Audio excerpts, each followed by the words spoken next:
I'm Peter Reinhart, author of The Bread Baker's Apprentice, here to show you how fun and easy it is to make sourdough breads using the beautiful and user-friendly tools from Artisan Elements by Cook. Consider this a short tutorial and kind of a guideline for getting you up and running to make your first delicious sourdough breads.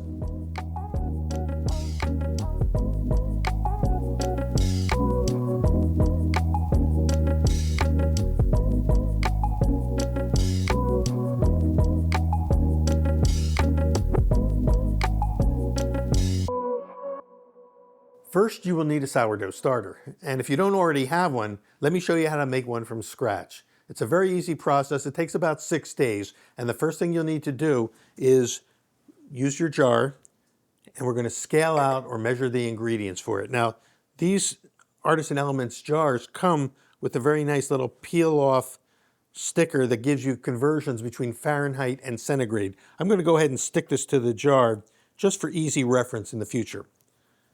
And it also has nice markings on here so you can keep track of it.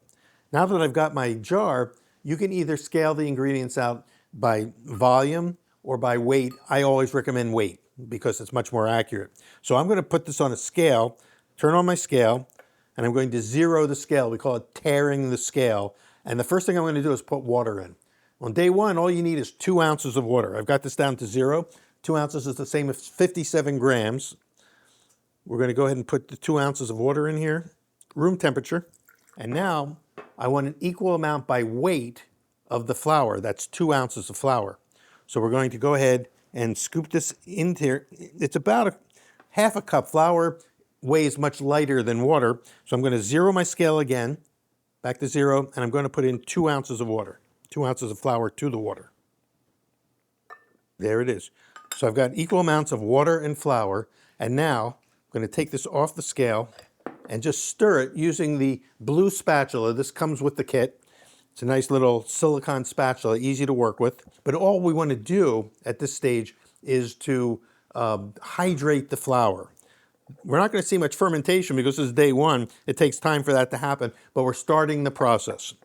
And I'm using whole wheat flour, by the way, although you could use bread flour if you don't have whole wheat flour. But whole wheat flour or whole rye flour are great for day one because they have their own natural wild yeast and bacteria on there that helps to inoculate the dough and giving it a little bit of a jump start. Now what I'm going to do is mark the jar with the band that comes with the kit, by the way, and that tells us the level of where the starter is. This will be important later when we're trying to determine how much it's grown, how much it's fermented and risen. Now, you can either cover it with the cap, or at this stage, it's nice, it comes with a very nice, flexible cloth cap that goes over there, and that will keep anything from falling in, but will allow it to continue to breathe. So this is day one of our starter, and we're going to give it about 24 hours. So we've got that going. This is day one, give it 24 hours, and during that time, the natural organisms that are already in here will begin to multiply and slowly but surely begin to ferment this dough. And we'll see the results of that when we move to day 2 and day 3.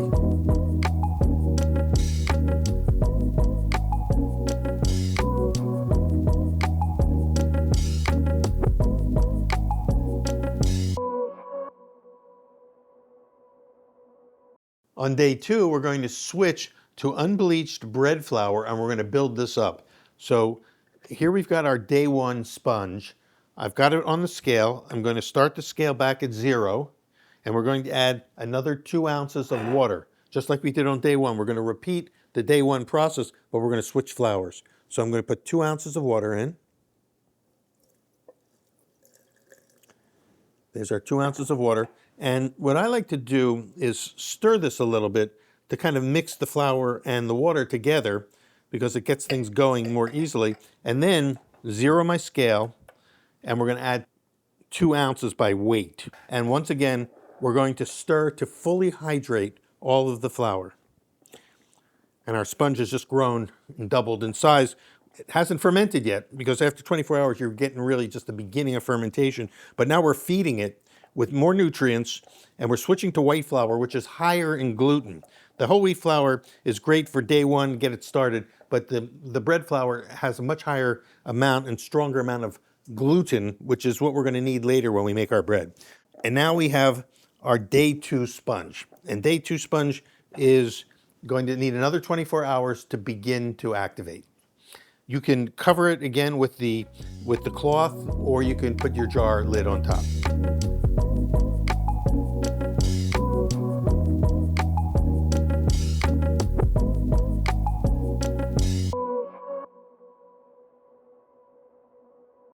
By day 3, we should begin to see some bubbling. You can see from day 2, there's not much action, but on day 3, the sponge has started to bubble up and begin to ferment, and it will start to grow. It may not double in size, but it's going to grow. So what we want to do at this stage is we want to transfer half of this out.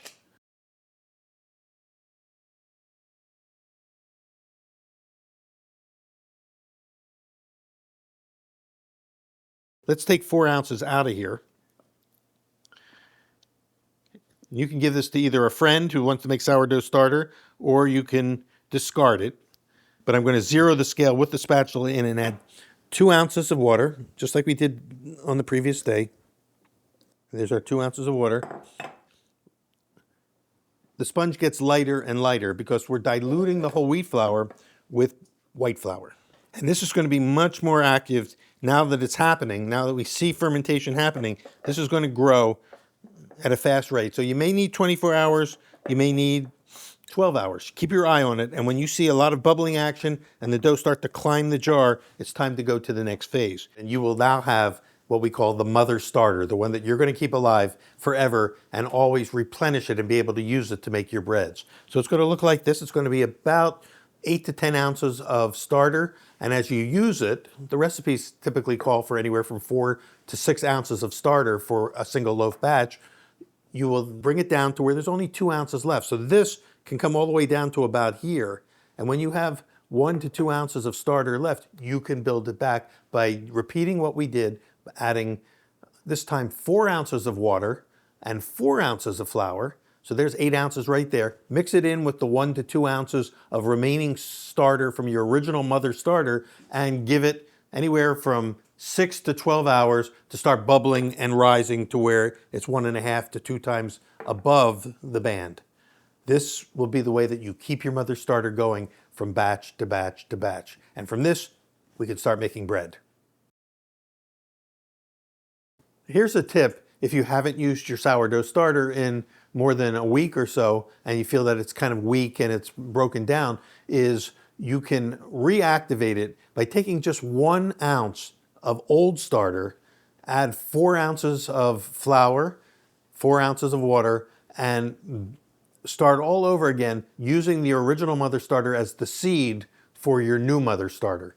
And that's all it takes is to bring it back. As long as you have 1 ounce left, you can always bring it back. You can go in a ratio anywhere from 4 parts flour and water to 2 parts flour and water, depending on how much you have left.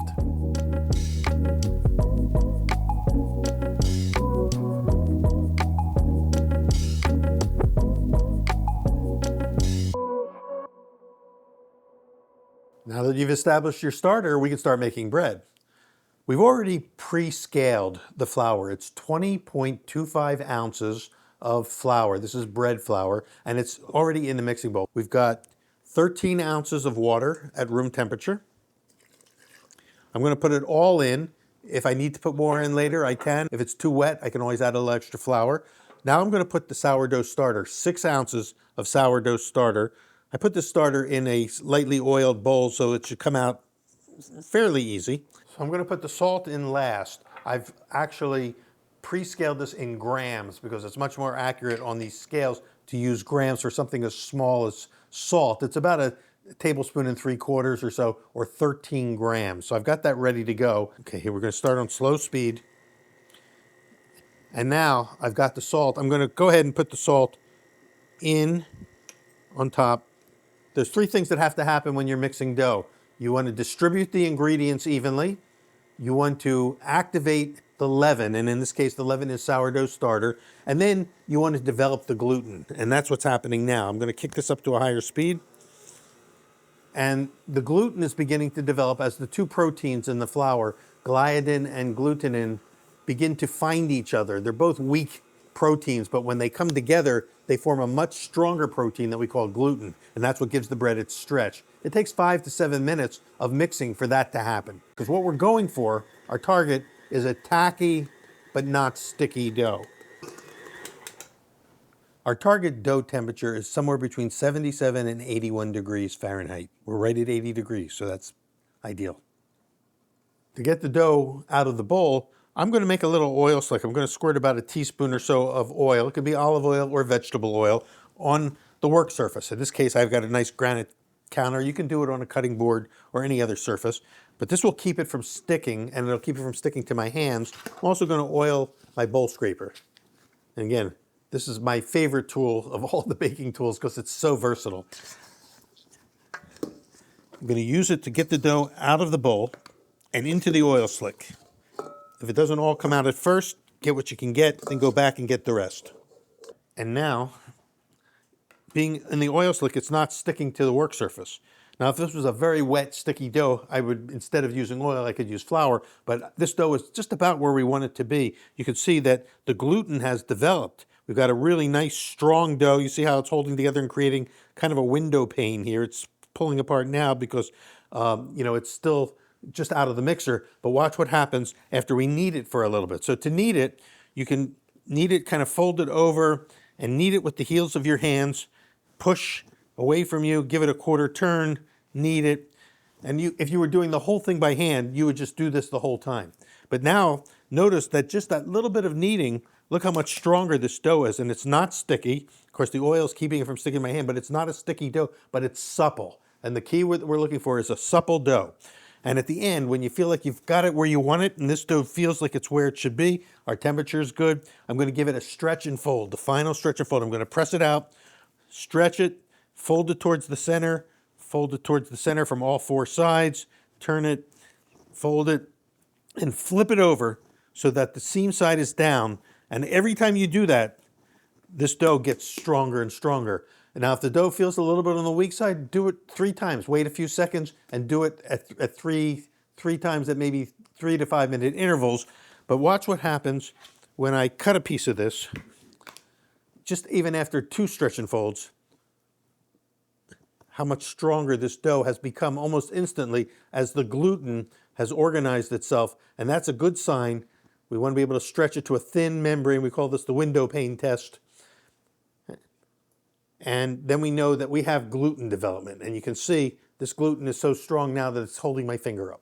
So this dough is ready now to go into a bowl for primary fermentation. It's going to rise as a ball. It takes anywhere from 2 to 6 hours for the first rise, depending on how potent your starter is. At room temperature, the temperature of your room can determine how fast it happens. You can use pan spray, or you can just put a little oil in, not a lot.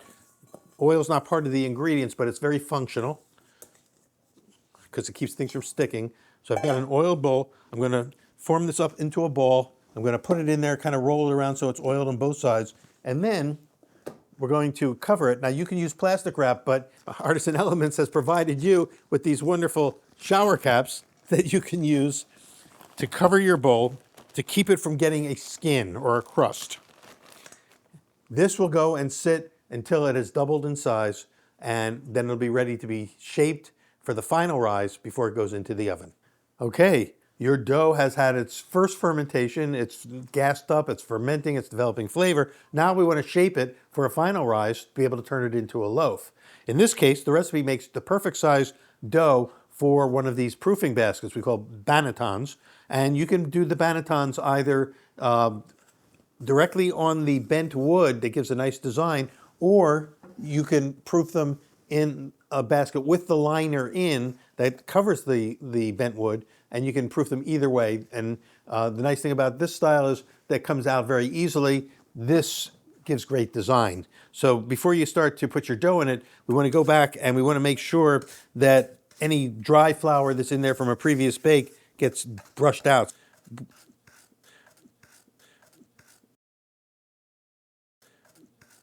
Now I want to shape this dough to put it in the basket and to make what we call a boule, or a round loaf. A boule is the French term for these round ball-shaped loaves. We take the dough and move it towards the center, fold it from all 4 sides to the center like you're doing a stretch and fold, and then bring the dough all to one point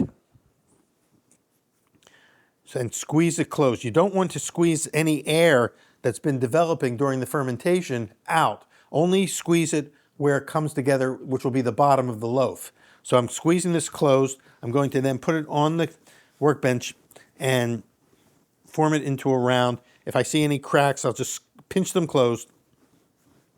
And this dough is now, as simple as it is, ready to be proofed for the final rise. I'm going to put it into the dusted banneton upside down. So this, the bottom side is up.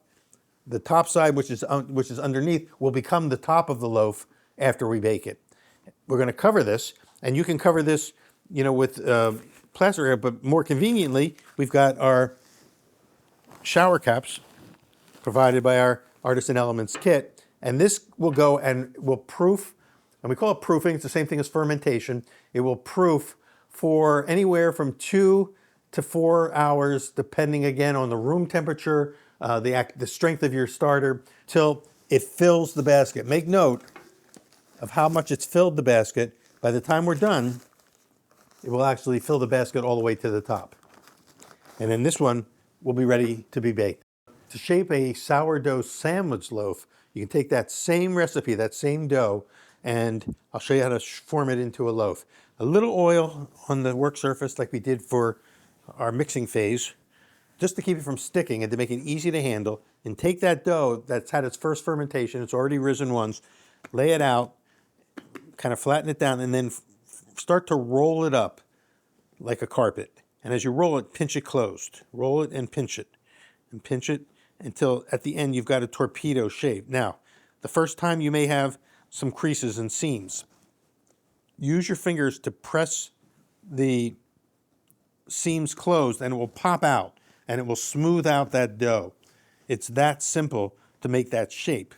Now, you want it to be about 8 inches long, and we've got our Dutch oven that has been lined with our lifter. This is our silicone lifter that we pan sprayed with a little oil, sprayed the inside of the Dutch oven so that everything will come out and not stick.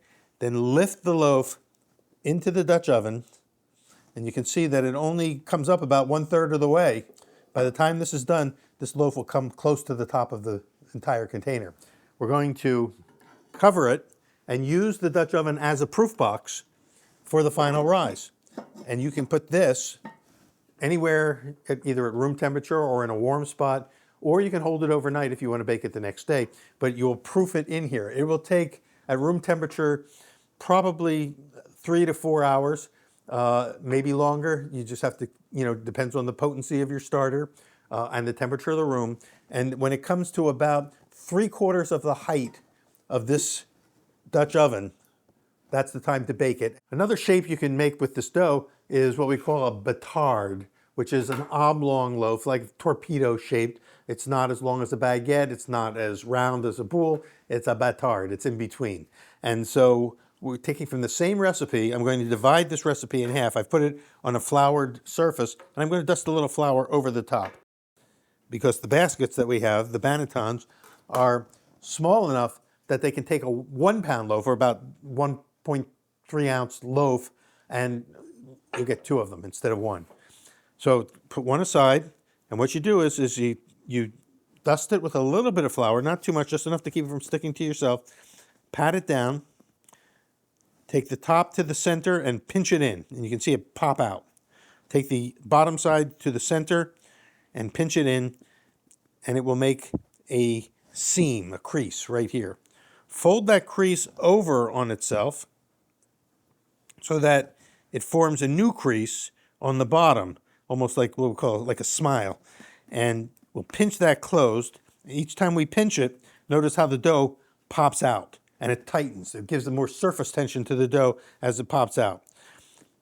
I'm going to, now, if you have any problems with this, you can do it again. You can go through another round, and very often bakers will do that. They'll form it one more time, now down the center, and just bring it over all the way to create a new seam.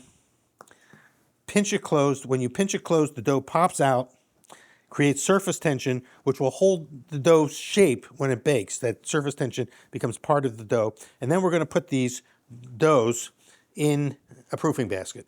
Okay, we're going to put that aside and we're going to prepare 2 bannetons. One with the liner and one with the liner removed. So we're going to proof them 2 ways, and you'll get a similar loaf but with a different surface design. And again, you put it in upside down, seam side up, because that will become the bottom of the loaf later. Pinch it closed if you need to.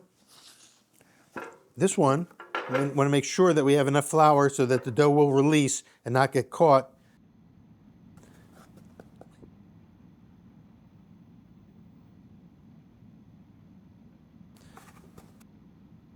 But I want to make sure that the new flour is getting into all the creases so that when the dough rises in the basket, it will release later on. As a precaution, if you want an added insurance, you can take some pan spray and give a mist of pan spray and then do another layer of flour.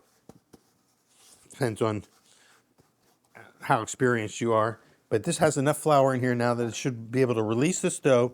I'm going to take it, pinch it closed again, put the seam side up, put the dough in the basket, and you see that it only fills the basket just below halfway. By the time it's ready to bake, this dough will have risen to the top of the basket. You can cover it with these wonderful shower caps, or you can just use plastic wrap if you don't have the shower cap. The shower cap is so much easier, so convenient, and these doughs will rise for, again, at room temperature, anywhere from 2 to 6 hours. The temperature really is critical because yeast is sensitive, and this wild yeast in here that makes the sourdough, is slower and more sluggish than commercial yeast. So allow in your mind at least, I would say 3 hours, maybe up to 5 hours for it to rise and to fill the basket, and then it will be ready to bake, and we'll take it to the oven. Now that the loaf has risen to the top of the basket, we're going to now take it out of the basket and bake it. So I'm going to hold it over this silicone lifter and kind of jiggle it out. Sometimes it'll stick in spots, so you want to use short vibrations. Oh, it came out very nicely. And now what I'm going to do is score it. First, I'll use our blade. It's got this nice little sheath, and I'm going to scrape off any loose flour from the basket that's stuck to it. These will make nice design patterns later, but you don't need them. And using the blade, this is called a lame, the French call it a lame, which means blade. We're going to use the corner tip, the lower right or the front right tip, and you're going to put that into the blade. You don't want the back of the blade to drag through. You want the back of the blade to be up. You want it to be on a slant, about a 45-degree slant, and you're going to, just using this tip of the blade, you're going to score it like that, or we call it, just say slice when you do it. Slice. And one final time. Now the pattern that you put in is up to you. I'm doing what we call a square pattern, and you can see it's got some nice designs from the basket itself, but I'm going to put one slice down the center because that'll help to release gas. And the reason we score these breads is that they create escape valves for the gas that's trapped in there as it bakes that wants to get out. If you don't put cuts in, it will go out wherever it can find the weakest spot. This way we direct it. You don't need a lot because it's going to generate its own steam, but this helps to shine the bread up and give it a little more oven spring. And we're going to put the lid on securely to trap it. It's like a bell jar. And we're going to put it in a 475-degree oven, and then we're going to immediately lower it to 450. The reason I like to start the oven 25 degrees higher than what I actually will end up at is because when you open the oven door, you lose a lot of temperature right away. So this way, when I reset it to 450, the recovery time is not nearly as great for the oven to get back to 450, and you don't lose as much heat. It's time to check the dough and see how it's baking. I'm going to pull it out so that I'm not reaching into the oven, and I'm going to grab the entire dome and very carefully take it over to an oven-proof, heat-proof surface. This is a nice slate. Oh, I see some steam. The steam, this is also very hot. The steam some of it got on the outside, created some condensation. You can see that we don't have caramelization or browning, but the loaf looks great, pretty spectacular. So we're going to put it back in the oven. We're going to put it back in and give it another 10 minutes so that the whole rest of the loaf can brown up, or what we call caramelize, to give us the beautiful crust. Notice how all those lines from the basket and the cuts have opened up to give us a really nice, attractive loaf of bread. You now know everything you need to know to make amazing loaves of your own. From creating your own starters to mixing, fermentation, shaping, scoring your loaves and baking them, you got everything you need to make beautiful soft sandwich breads and crusty hearth loaves. However, if you have any questions or need a review, check out the website artisanelements.co for FAQs, other recipes, and new information coming all the time. Your journey has just begun, and it's a quick learning curve, but it will keep you busy for a long time as you continue to perfect the craft of baking. Thanks for joining me in this brief tutorial. I hope you enjoyed it. I'm going to leave you now with what I call the baker's blessing. May your crust be crisp and your bread always rise. Thank you.